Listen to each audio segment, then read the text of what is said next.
れた女が一人、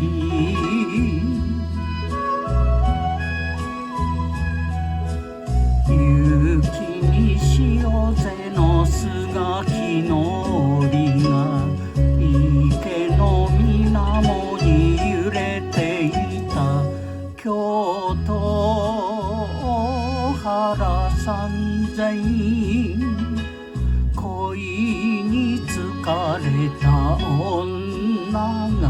一人、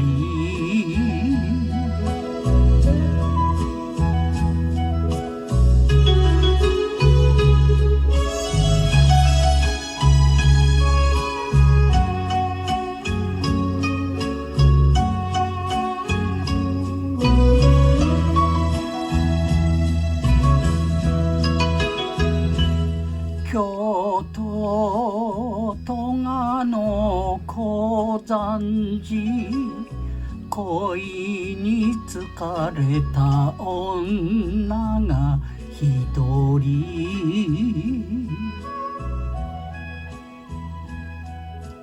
大島紬につづれのりが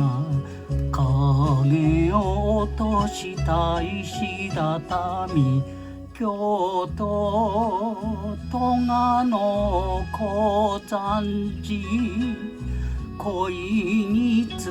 れた女が一人、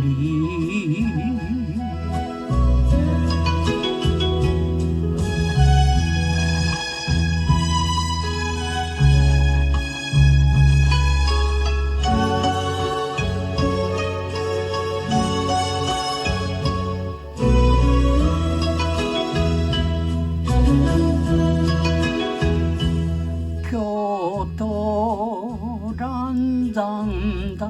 覚寺、恋に疲れた女が一人、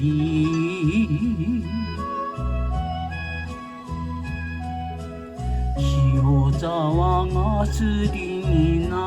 古屋帯、耳を澄ませば滝の音。京都嵐山大覚